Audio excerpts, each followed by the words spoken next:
What's up, everybody, and welcome to FPL Today Live. Thank you so much for joining us on this New Year stream. It is an hour earlier than I usually start.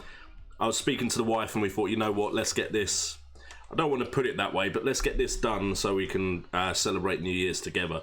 So starting a little bit earlier than I was planning on. So apologies for anyone that can't make it because of that, or apologies if you've had to rush in for the stream. First of all, what is everyone drinking?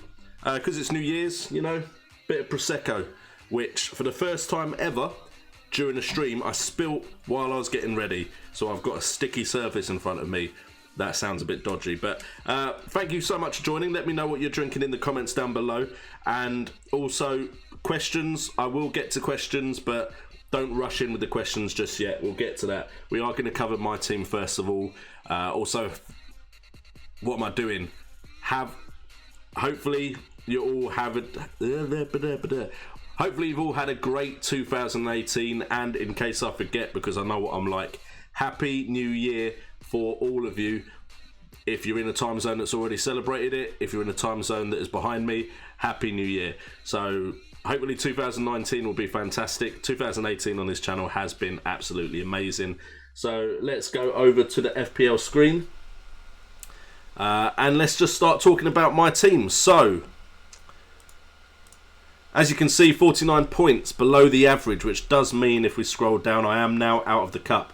So the cup run is not as impressive as last year. As we can also see, Salah was my captain. Easily the best choice to be my captain, so thank God I picked him. Son also returning some points, and Alonso getting a clean sheet. That was it. 3 players got me 49 points. Unfortunately, I do have 23 points, not including Wan-Bissaka on the bench. I just had a feeling. I blame part of this on how quick the turnaround is, because if I'd done my research, which I didn't get time to do, I'd have looked at how Wolves did against the top sides and would have noticed they do quite well against the top sides, the big 6. So unfortunately I didn't go Wolves. Instead I went, because even if I got Jimenez it would have been better, I went Wilson against Man United, because I thought Man United concede 1 goal. Yes, they're attacking, they're a lot better than they have been, but they have been scoring 1 goal or conceding 1 goal. So I thought I'd go with that. It didn't work out, did it? Jimenez should have been in my side. Doherty over Digne or Schindler. Button, again, another mistake. Had I not been so rushed, maybe I'd have realised this. But if I was worried Button wouldn't start. But what I could have done is I could have put Button in and had Foster on the bench. And then if Button didn't start, you don't substitute on goalkeepers. So it could have been better. That being said, though, we are still 17,361st in the world. A bit of a drop from the highs of the last 2 game weeks. And if you didn't know, because I haven't been streaming recently, we did have some good scores of 74 and 90 in the last 2 game weeks, moving us from 44,447th all the way down to 13,698. So we've now had about a 4k drop thanks to this game week. And as far as the team goes, or at least looks going forward, we can see that the fixtures look decent, apart from Man City, Liverpool. My worries are quite clearly I don't have Man United coverage. Ideally, with the form he's in, and we will talk about him soon, Paul Pogba. And then also, Son is soon being going, so that's an easy swap. As long as Pogba doesn't go too high in price, Son to Pogba, but then I don't have Spurs coverage. So it is a bit of one of those situations where I'm not 100% sure what I want to do with my side, apart from the fact that I want Man United cover in there, because Man United's fixtures look pretty decent. If we can quickly bring Man United's fixtures up, before I do go into a bit more detail about the side. There we go, Pogba. We can see fixtures, apart from this Spurs game, there's 4 games good there, 2 games good there, then it is 2 tough fixtures, but the thing is, these tough fixtures are nicely spaced.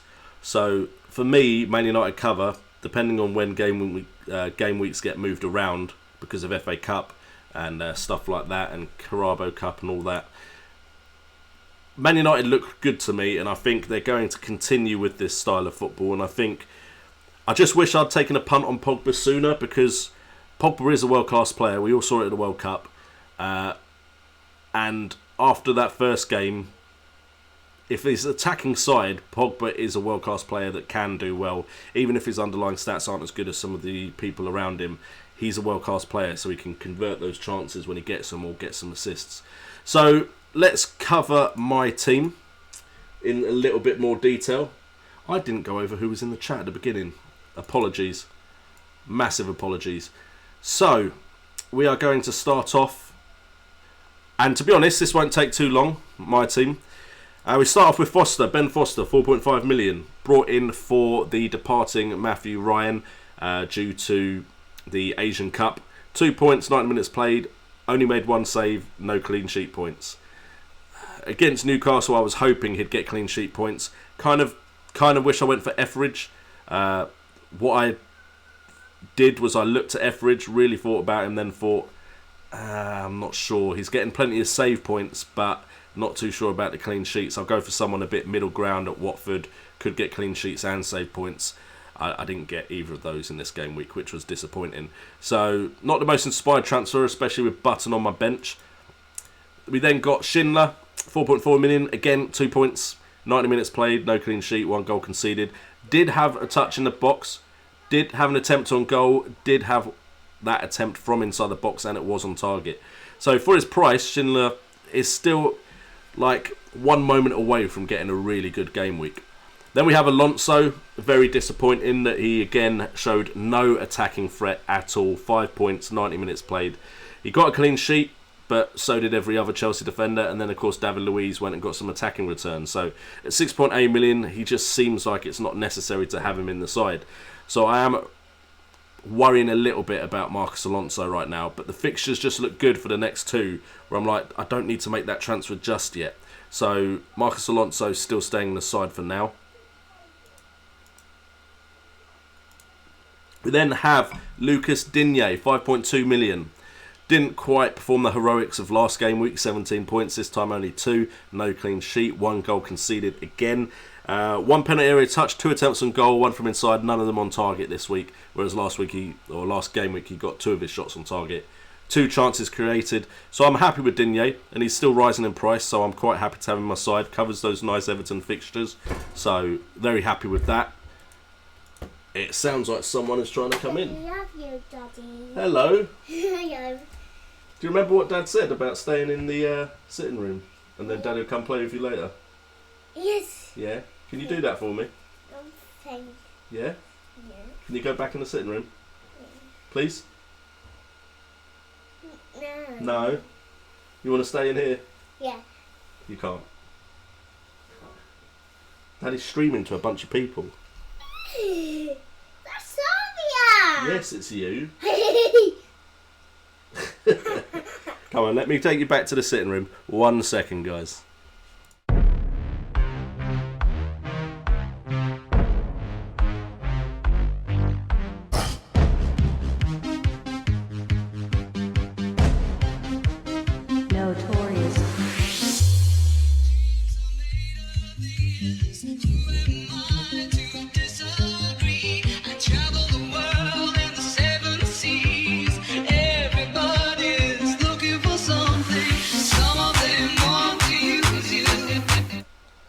Quick hello, soon as the other one said hello, yeah?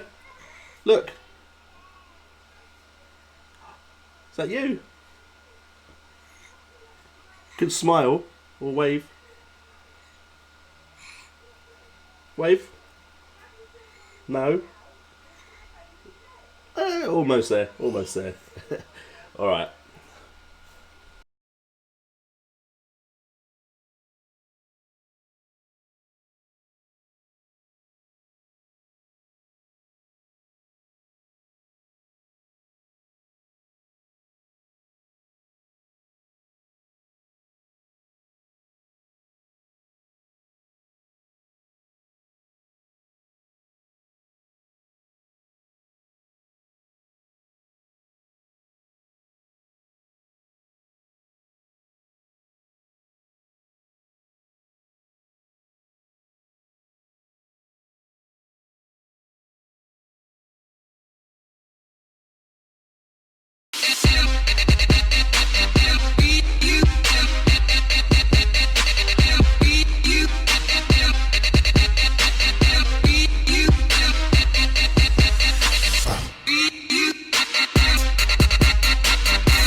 Sorry guys, unplanned interruption. We'll carry on now though. We were just about to get on to Leroy Sané. Leroy Sané, Pep Guardiola. Yeah. When Sané wasn't playing, I was hopeful. Of course, I didn't have Wolves players as my first defenders, but I was hopeful that he just wouldn't come on. And then with 6 minutes left, Pep decides to give him a run out of 6 minutes, so he got 1 point for 6 minutes played. There is absolutely no underlying stats for Leroy Sané. By the way, I see the comments, thank you very much. But yeah, I'm hopeful that Man City did turn it around, just Leroy Sané wasn't involved in any of it, which is disappointing. But now with this rest, I'm hoping Leroy Sané does play in the next game week, and hopefully he can have a good game week. I know it is against Liverpool, which does worry me a bit because Liverpool are the informed side, but this is the Premier League, so you never know what's going to happen. But yeah, at the moment, Leroy Sané, bit disappointed that I actually played you, to be fair. But then again, Pep Guardiola never gives anything away about his starting 11. Then we've got Mohamed Salah, 13.3 million now. He's on the rise. 12 points again. 90 minutes played. 1 goal, 1 assist, 2 bonus points. And to think I was so close to transferring this guy out. Like, really, really close. He had that Bournemouth game to turn it around. I know some people didn't give him that Bournemouth game, but for me, I was always keeping him until that point. And now he's just turning it on. 13 penalty area touches, 3 attempts on goal, 3 from inside the box, 2 on target. Both 2 of those chances, big chances, creating 2 chances, 1 of which was a big chance. The stats are just there now to keep Salah. I'm not going to be getting rid of him. I see Siraj doesn't want me to have Salah as a screensaver, but he was the highest scoring player of last year. So, yeah, he's there because of that. As far as the Man United train, I see that.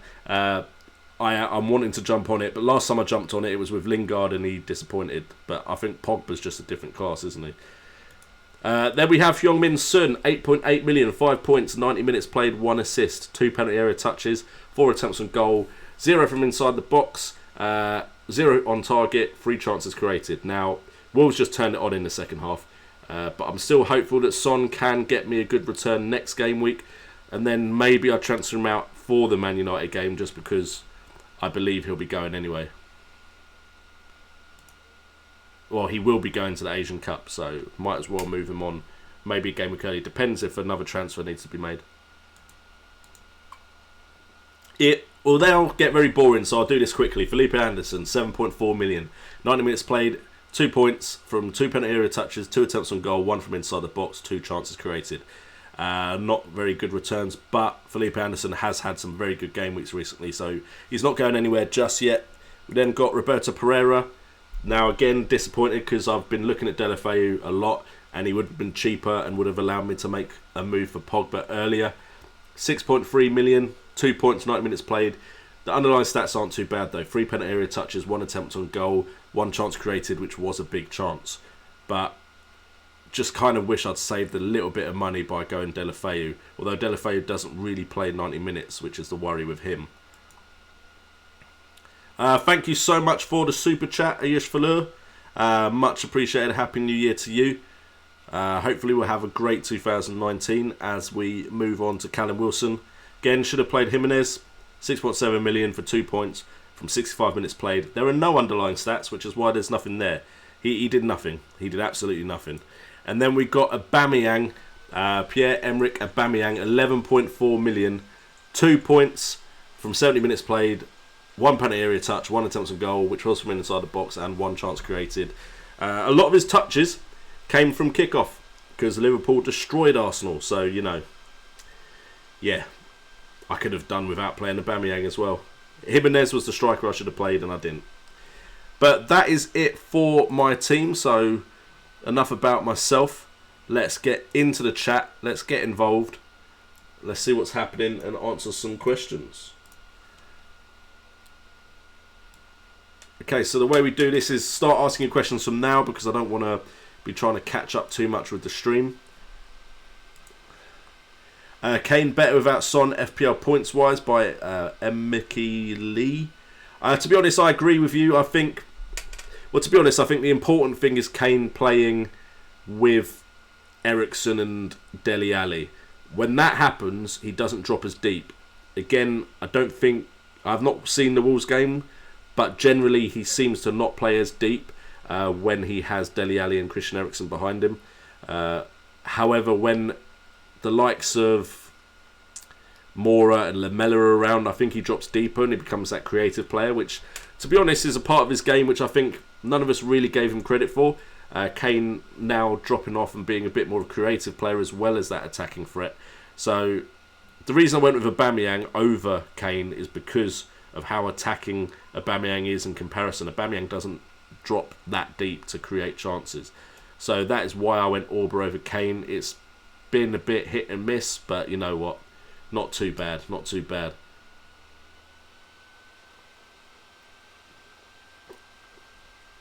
I did say I'd talk about Paul Pogba because, and there we go, Daraj Pandey right on time.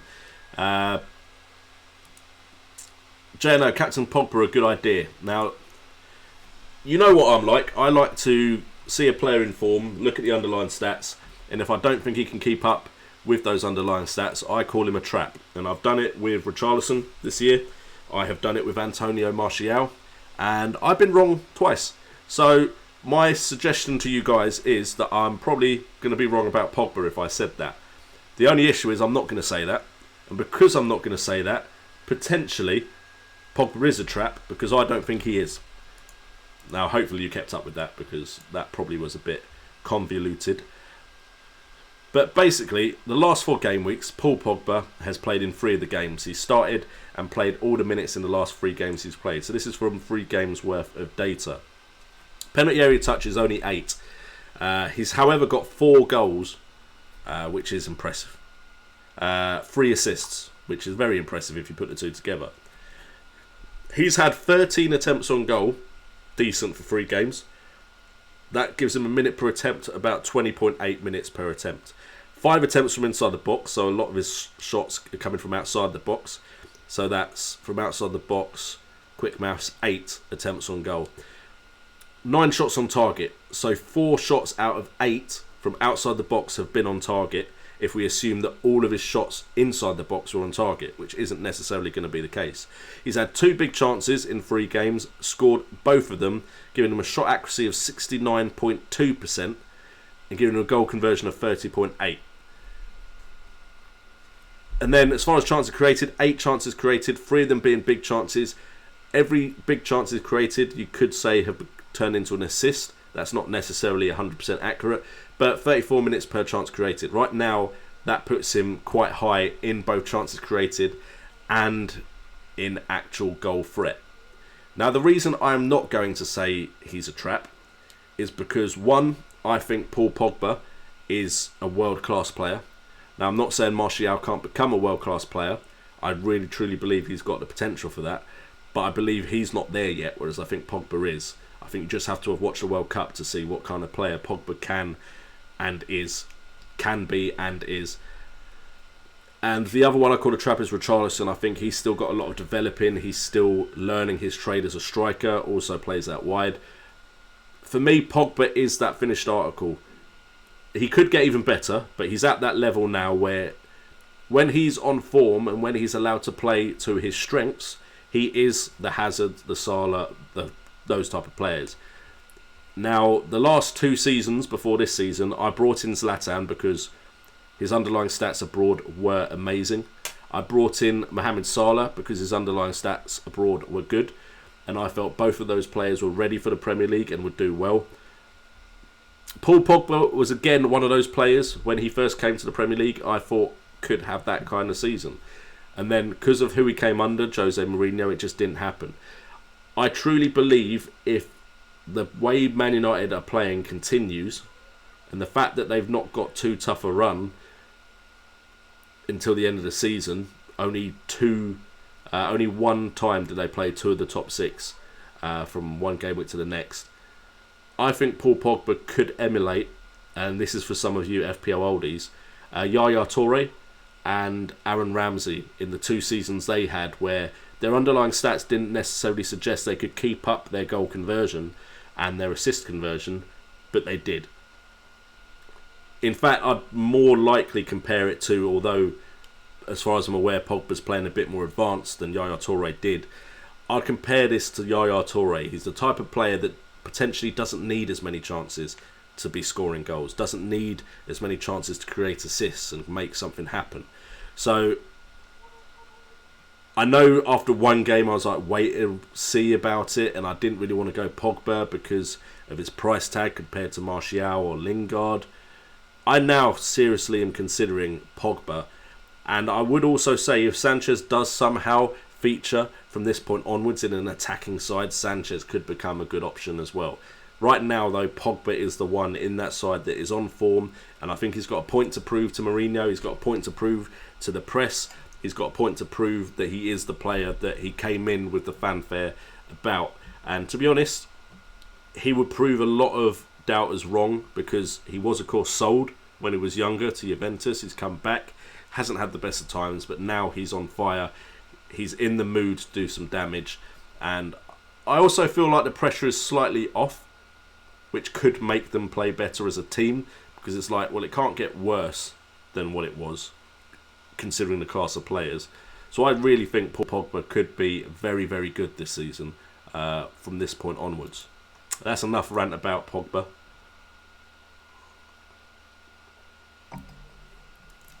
And the thing is, Pogba's so cheap because of what has happened before as well. If you think Paul Pogba, right now, Paul Pogba is 8.2 million. Like, if we actually look at midfielders in the same price bracket as Paul Pogba, if we limit it to 8.3,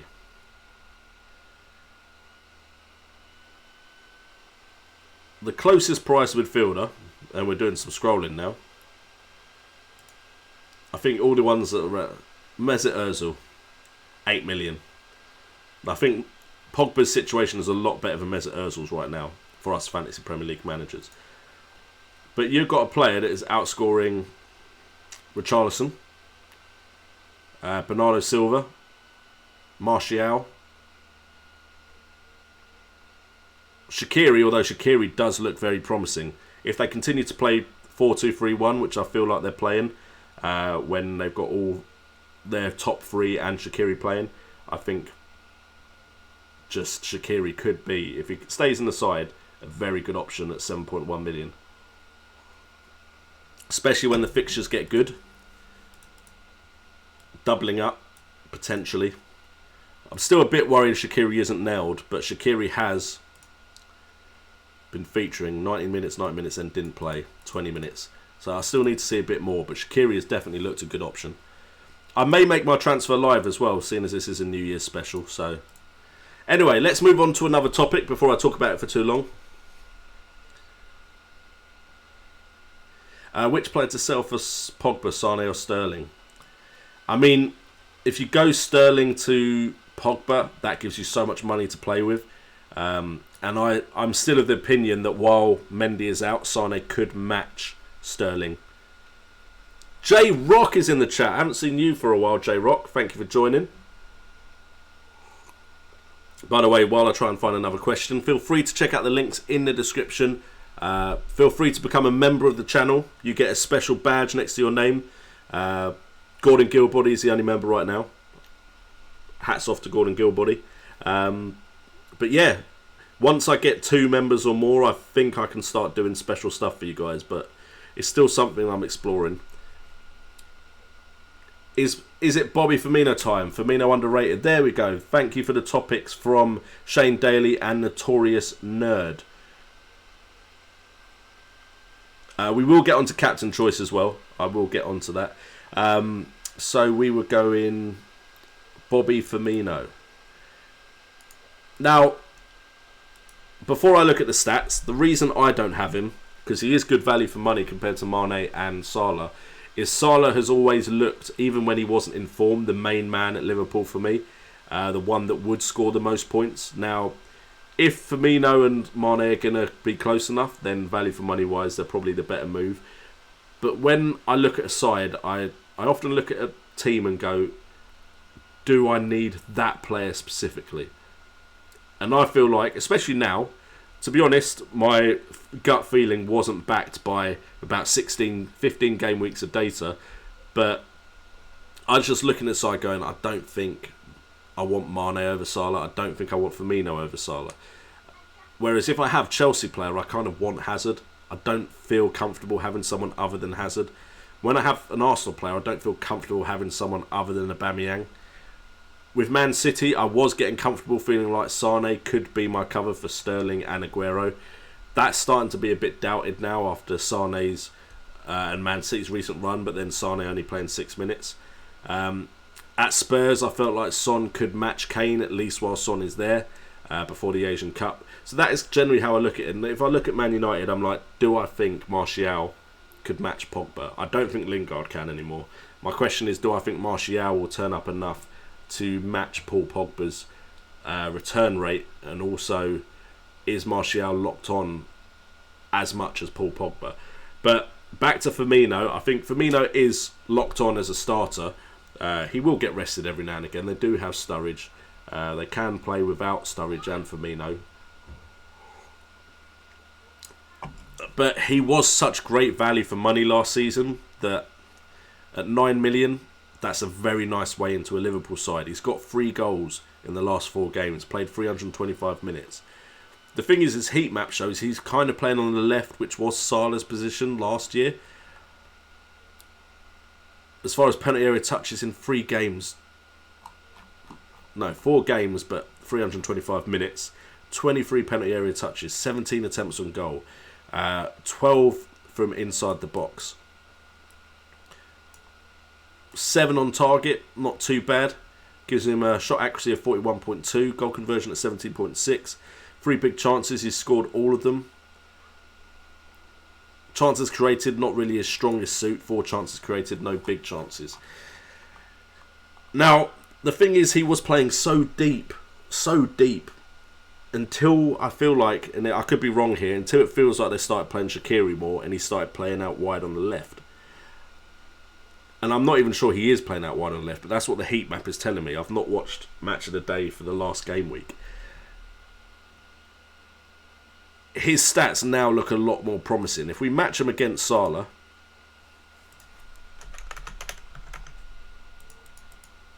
Moha? Who the hell is Moha? I didn't realise there was a Moha player in the Premier League. Okay, if we actually match him against Salah, in the key stats, which are the stats that the site I use suggests are the most important, they're equal. In the actual stats summary overall, Firmino actually wins out. Now, as far as how advanced they are, Salah's comes out as just a little bit more advanced than Firmino in the heat map. As far as penalty area touches, 23 to 39, Salah wins. Minutes per attempt is actually better for Firmino, which is surprising. I wasn't actually thinking that would be the case, but there were 3 goals apiece. You've got 17 attempts by Firmino to 11 from Salah. Am I reading this right? Salah on the right. Yep, Salah's on the right hand side. I'm surprised Firmino's had more shots on goal than Salah. Attempts from inside the box, also more from Firmino. Shots on target, 1 more by Firmino. Big chances in total. This is where Salah wins out. He's had 5 big chances to Firmino's 3, but he has only converted 2 of those, and Firmino's converted 3 of his big chances. Shot accuracy and goal conversion both in Salah's favour. And then chances created, this is where Salah wins out, 10 to 4. Big chances created, you've got 3 to 0. So I feel like if you want to cover both assists and goal chances, Salah is just slightly better. But then the price, difference in price is 4 million. You could use that 4 million elsewhere quite easily. So Firmino could be a good look as long as they continue to play the way they are currently playing. By the way, Dave Bukima.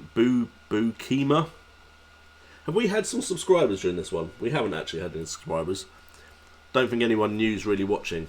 I suppose you don't really come to YouTube to watch a stream if you don't know it's already happening. Anyway, I use Fantasy Football Scout. It's aimed towards fantasy football players. There's the potential I may move site, just because I understand that ideally you want to be able to see what I'm looking at. So I'm working to find a site that can potentially allow me to show you, but I need permission. I don't want to show... If it's a website that is behind a paywall, I definitely don't want to show you without their permission. If it's a site like was it SofaScore? Potentially, but I still feel like I need their permission to go into depth into their stats. And I'll have to get used to it as well.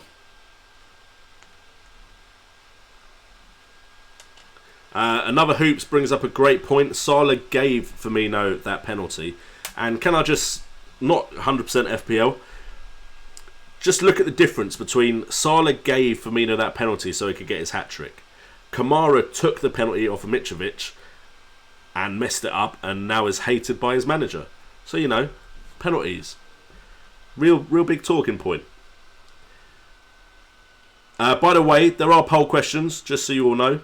How many points did he get in Gameweek 20 is the first one. Do you have Pogba? And there are some options if you don't have Pogba to vote on. And who's your captain for Gameweek 21? Pogba making his first appearance in my captain poll.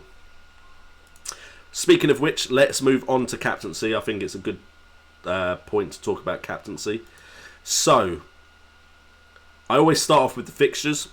So if we look at the fixtures right now, Everton have an easy fixture, or what's considered an easy fixture, against Leicester at home. Easy as in it's relatively easy. I probably wouldn't go Everton. Burnley against Huddersfield away, probably wouldn't go there. Man United against Newcastle, probably would risk Man United against Newcastle, the form Man United are in. So that brings into the equation Paul Pogba, Martial, Rashford. I think if you've got Lingard, I probably wouldn't captain him. If you've got Rashford or Martial, maybe I'd risk it. But if I had Pogba would be my preferred captain choice. Tottenham against Cardiff, it is away, but Spurs now have a point to prove potentially. Although Pochettino was saying that his players were very tired. Son and Kane would be my captain choice from those two sides. From that side, Spurs. Got Arsenal against Fulham, Aubameyang against Fulham. Fulham's defence don't seem great. They seem better than they were. But I reckon Arsenal, especially at home, after what happened against Liverpool, will want to prove a point. So Aubameyang is definitely an option. Chelsea against Southampton brings in Hazard as an option. Wolves against Crystal Palace. Crystal Palace have proved they can be tough defensively, so I wouldn't go with Wolves. I saw a comment mention Wolves players. Brighton Hove Albion is the opponents for West Ham. I probably wouldn't risk a West Ham player, but a fixture at home for West Ham against Brighton Hove Albion potentially. You could look at that if you really wanted a differential, if you really felt like someone like Felipe Anderson or Snodgrass could have a similar score to what they have had before. But for me, the money is on Pogba, it's on Spurs, so Son and Kane, and it's on Arsenal, and it's on Chelsea. Now, I would always prefer a home fixture. Just generally, home fixtures more likely to get a really high scoring result than an away fixture. It doesn't mean it won't happen. But if that was my way of looking at it, Aubameyang and Hazard have the home fixtures. As far as form, Pogba is in the form of his life right now, or at least for 2 game weeks. Son has scored big. Kane is scoring points. Hazard is scoring points. Aubameyang has a point to prove, but didn't in the last game, but did get 2 goals the game before. I think we have to look at the defending stats of the teams. If any of them were against Bournemouth, I'd go with Bournemouth. But Bournemouth are playing Watford. So if you've got a Watford player, I'd definitely put him in the starting 11. Bournemouth are at home, though, just for the record. But defensively, we are looking at... Let me get the teams in my head. Newcastle, Cardiff, Fulham, Southampton. Newcastle, Cardiff, Fulham, Southampton. Shots conceded on target, Cardiff are the worst with 29. You then got Newcastle with 20, Southampton with 20. Where is Fulham? Fulham have only conceded 13 shots on target. But then how many goals have they conceded? Cardiff 8, Southampton 8, Newcastle 5, Fulham with 3. So defensively, the teams to go with: Cardiff and Southampton 8 each. So defensively, those are the teams that are worse off. As far as attacking threat, you could risk Salah, by the way. I haven't mentioned that, Liverpool City. With Liverpool in the form they're in. But I just feel like that's going to be a very tight affair again. I think neither team wants to give the other a win, because if Liverpool let Man City win, that's part of their lead gone. If Man City let Liverpool win, then the lead is stretched out even further. So shots on target, next best after Liverpool is Man United with 29. Then there's a 7 shots on target gap to Southampton, and then an 8 gap to Tottenham, and a 9 gap to Man City. So I would say Man United are definitely getting the chances. Shot accuracy is also with United, as is goal conversion. Total attempts, Liverpool with 82, Man City with 57, Man United only with 50, but they're making a lot of their chances, because total goals scored, Liverpool are top, and then it's Tottenham and Man United 13 apiece, Man City on 9. I feel like if you've got Pogba, it might be worth captaining him. because of their opponent, if I'm remembering correctly now, the opponents conceded 20 shots on goal that were on target, and they've conceded 5. Cardiff have conceded 8. Southampton conceded 8. I'd probably go Hazard. If I had Hazard, I might go for Hazard, especially if he's playing false 9. But I think Pogba just seems to be in the form to really damage a Newcastle side even away. So I actually don't have either, but I would go Hazard or Pogba. I would probably go with the way the vibe is at Man United. I'd probably go Pogba. Could be completely wrong, but my gut is saying Pogba. I mean, Hazard's still a great choice though. I just feel like Arsenal didn't really feature when I was looking at the team stats. Aubameyang can definitely do a lot with very few chances though, but I think Pogba and Hazard are the ones I'd go for. Mikkel, I'm going to struggle with that name just because it doesn't look right in my head when I read it. Says that Lukaku could definitely be an option this game week, could be brought in. Pogba wants his first hat-trick as well. Killing the comments, by the way. Killing it in the chat, Mikkeli. To be honest, the problem with City, Liverpool and any big matches, it can be disappointing or it can be Arsenal, Liverpool. So you never know. Shane Daly still thinks Man City will win the league.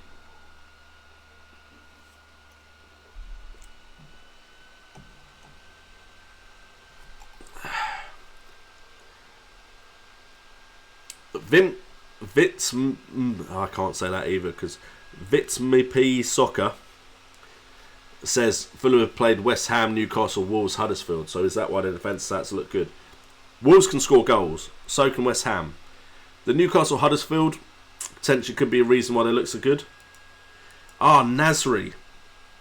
World of Smite, Nasri, West Ham. I'll have to look at a completely different website for Nasri. But I would like to cover Nasri as an option because we all know what he is capable of, but he's one of those players that seems very similar to Mesut Ozil for me, where it's just like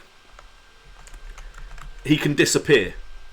Now, if he turns up and is in form and goes to that West Ham side and feels like this is a big chance for him to play with the likes of Felipe Anderson or Nautovic, I actually think West Ham have an incredible potential in that side.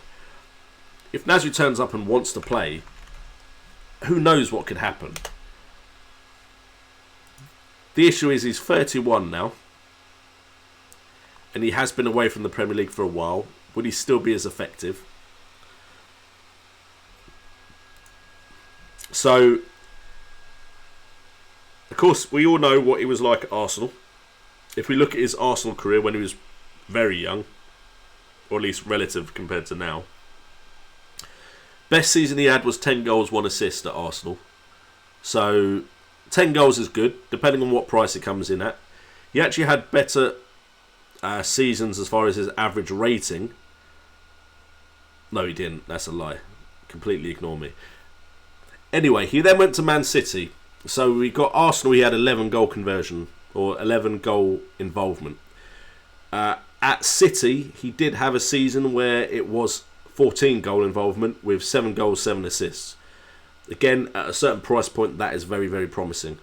Other than that, the best he did was 8 goal involvement in the 2014-2015 season, a bit closer to now. 8 goal involvement, 6 assists, 2 goals.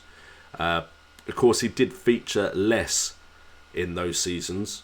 To be honest, if memory serves me correctly, slightly injury prone. I think at Arsenal he was one of the main players, but still injury prone. Whereas Man City he may have been rotation, but I still don't feel like he was rotation off of memory. So I feel like there might be injury concerns there.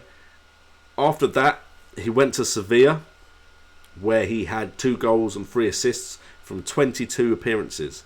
5 goal involvement from 22 appearances.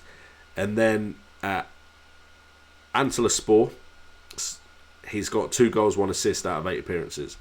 Now, as far as I'm aware, 2017-2018, it's now 2018-19 season, he got let go on a free in the Turkish league.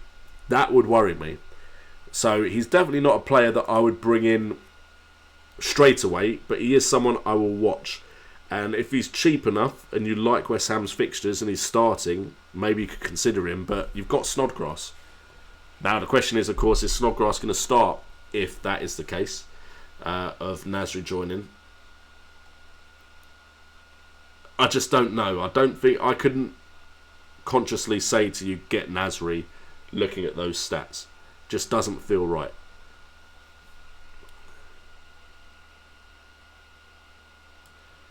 Shane Daly says no creative players are set up Auber. I personally think that there's plenty of creative players. I just think against Liverpool they just weren't allowed to do anything. Özil can on his day be absolutely incredible, but I don't think he suits the style that is being built at Arsenal. James Maddison is a good buy, by the way, Shane Daly, if you like Leicester's fixtures. Ramsey can create chances.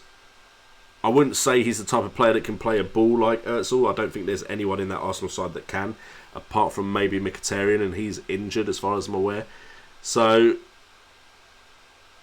I actually would agree right now, without Özil, without Mkhitaryan, with Ramsey's issues, I don't like what's behind Aubameyang, but Aubameyang can definitely still score goals, especially if the wing backs keep getting forward. Kolasinac and Bellerin definitely could create chances for Aubameyang. Aubameyang seems to be one of those players that sometimes has really bad underlying stats, but is just in the right place at the right time.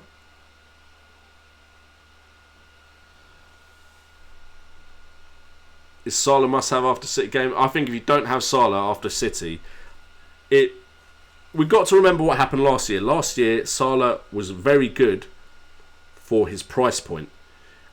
But if we compare the two seasons, Salah came into his own around this time last year, and he's doing it again.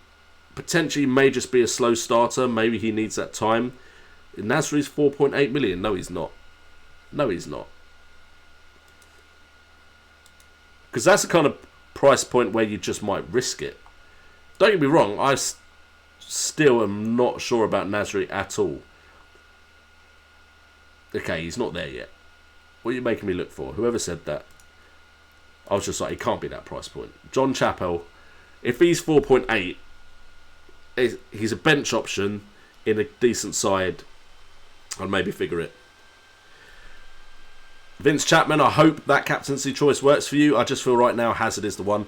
As far as my captain, because it has been asked of me, right now my captain is Aubameyang. I don't have Hazard and Pogba. Without them, it's between Son and Aubameyang for me. I feel like both have something to prove, but Arsenal are at home. As far as minutes played, he was taken off. Maybe the game was out, so he thought, you know what, I'll rest Aubameyang. Whereas Son, not rested. I mean, so many times I've wanted to put it on Son. Maybe this is the time I do it, but maybe I've just missed those point hauls. I mean, I didn't miss them because I got them. I got 21 and 13.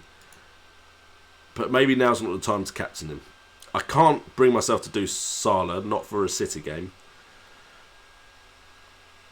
In fact, let's include our transfer. I think it's going to be Aubameyang or Son, and the vice-captain will be the other one. As far as transfer goes, I've got 0.3 in the bank. Felipe Anderson. I mean, fixture-wise, maybe it's almost time to get off. Pereira. Oh, didn't mean to do that. Still got 3 good fixtures and another 3. Then it's probably time to get off. If I went to him to Deulofeu, could I then upgrade Anderson to Pogba?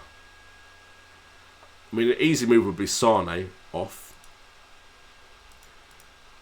You can tell how much I'm consumed right now by Pogba.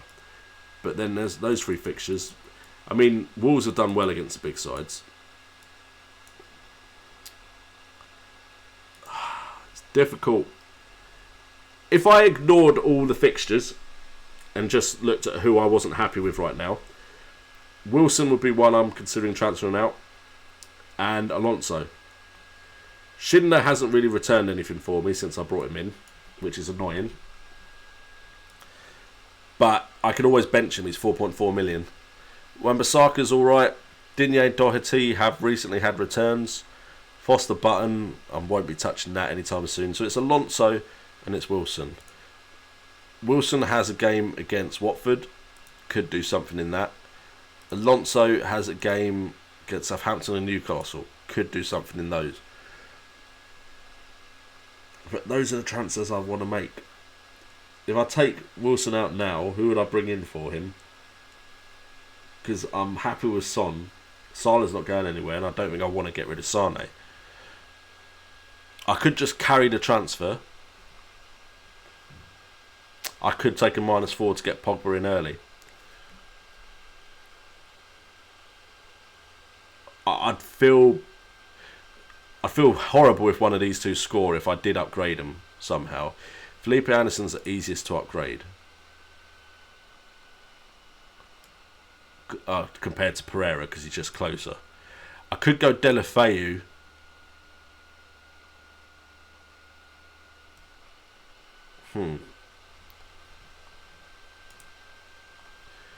Sorry for the silence. My brain is ticking over. So we've got Deulofeu here. Where is he? There he is, 5.5. That saves me 0.7, gives me 1 million to spend, which gets me to Pogba. But I have to do that tonight.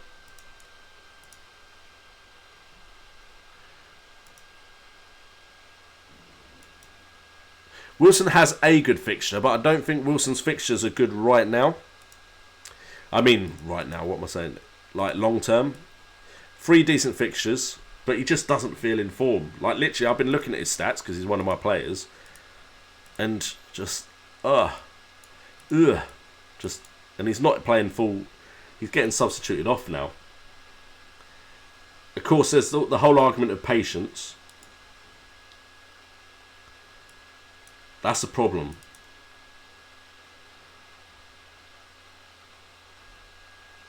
Okay, Wilson to Ings again.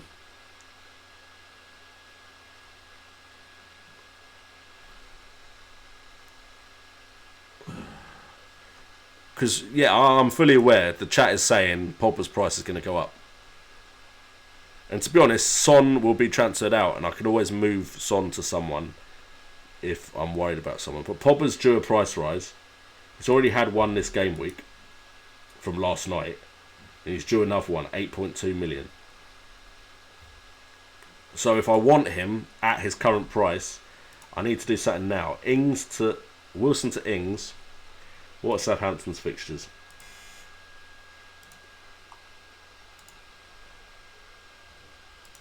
The Southampton's fixtures, good.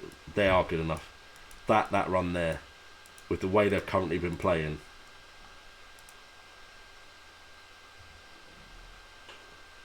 I think it's going to be done. I think I'm taking the -4. I've only had one drink as well, so I couldn't even really say this is drunk transfer. I would probably move back to Bournemouth when Bournemouth's fixtures get better.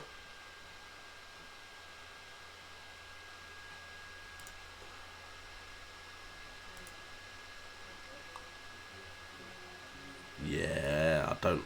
Bournemouth away, Wolves away, Arsenal home, Liverpool home. Brighton is a good fixture. I think I'm actually doing it. But it's a bit sad. I don't really want to get rid of Anderson, because I think he's been good. But I think I want, the way they're playing, I think that is the move to make. I can always save money later on Alonso and bring him up to Anderson if I think West Ham are playing well.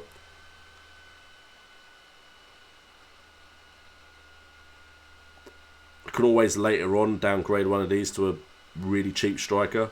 Or I like Camarasa as well as a midfielder, which would give me money to spend elsewhere. So Pereira could later become Camarasa.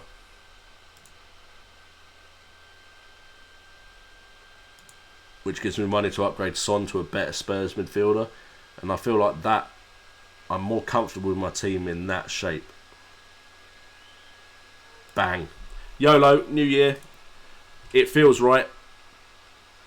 Transfer's been made. I now have Pogba. So now do I captain him? Away, home. That you will have to follow me on Twitter at JNO United to find out, because I've already made some moves today. So I think that'll be it for now. But Pogba is now in. Let me know in the comments if you think that was actually a good move, because I've done that without really looking at what you guys are doing. Did Ings not play? He didn't, did he? Damn it. Why didn't I? That's why I shouldn't make moves on here. Jim B said Ings didn't play against City. Because I don't do the full... Because I don't want to bore you guys. Maybe that's just rest though. Let me have a look at injuries. Anyway, Ings won't be playing this game week. If I actually go to my team, probably going to look like that. So it's irrelevant if Ings starts or not. Well, it's not irrelevant because ideally I don't want a non-starter. But let's have a quick check of the injury table. I didn't hear anything about Ings. Yeah, Ings hasn't... There's no injury news on Ings at all. So hopefully that works out for me. Take Son out and keep Anderson. I can always... It's too late now. I like Son for this, at least this next fixture. You know what, Vince? The issue with being an FPL YouTuber is sometimes I'm so worried about my rank that I don't have as much fun as I could do. Bang. That's nailed. You saw it on stream, that is nailed. Vice captain, not necessarily nailed. But YOLO. New year. Vince Chapman, part of the flock. That has got me to 10,000 subscribers, by the way. 10,200 and something now. So, done. Done deal, mate. Me and you are in this together against Newcastle. Pray to God I have that day off. Do I have that day off? I don't. They are playing at 8. I finish at 6. Nice. Vince, I will be watching that game. I will be watching. So, I am going to call the stream here. It's been an hour into the stream now. So, thank you guys so much for joining the stream. You just saw a bit of my madness go into that transfer. Hopefully that works out for me as we get a new subscriber. Yasser Omar, new subscriber right at the end of the stream. I just want to say before we get into 2019, thank you guys so much for a great 2018. Seriously, to think that I started this year on 4,000 something and I'm now at 10,200 and something is incredible. And it's not been the easiest year for me. Newborn kid, 2 kids, a lot more difficult than 1. There are other things I could say, but I won't go into too much detail because there's certain things I shouldn't talk about. But there's also been some death in the family, some difficult times, which some of you guys already know about. So it's not been the easiest year for me. But this channel has definitely been something that has kept me going. I absolutely love doing this stuff. And it's because of your guys' support that this is now turning into something that could be sustainable and something I could do and spend more time on in the future.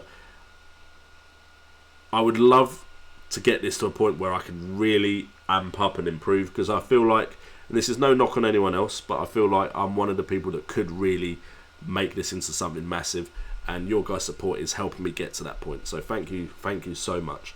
I hope you all have a great new year. Hopefully 2019 is great for all of us as the flock. I really hope everyone in here has an amazing second half to the season in FPL, but an amazing 2019.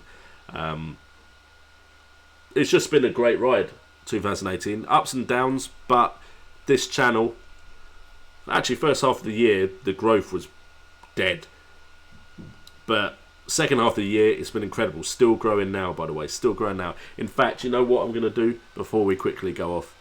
Just to show you guys the kind of impact you've had to a channel. Because yes, I know I do all this stuff on here, but a lot of this is you guys your guys' support gets me to this point. So we've got 10,268. If we go to the social blade and we look and we go, no matter what, every day I'm gaining subscribers now. It does vary, and it's not anything compared to these spikes here where the growth is incredible. But if we look at Jan 2018, monthly views 8,111. I had almost 250,000 views in August, July-August period. As far as subs, look here. Look at the depth in growth. You can see I had a nice growth here. This is the usual area of growth. You can see it every year on year. But then look, January to April. And I was making videos then. I've not missed the game week so far this season and last season. But then even now, monthly subs in November, 256. Monthly subs in November last year, 45. So thank you guys so much for continuing to support the channel. It has been incredible. Mohamed Salah, thank you for joining the flock. Another member of the flock. Guys, just thank you so much. I really mean it. I will now sign off before I start getting teary-eyed, and I will go and drink some Prosecco with the wife, spend some time playing with the kid. Happy New Year to everyone. Feel free to message me on Twitter as well. Happy New Year. Check out my Instagram. I'm getting more active on Instagram as well. JNO_United. I've been JNO. This has been FPL Today. And remember, it's all about the game.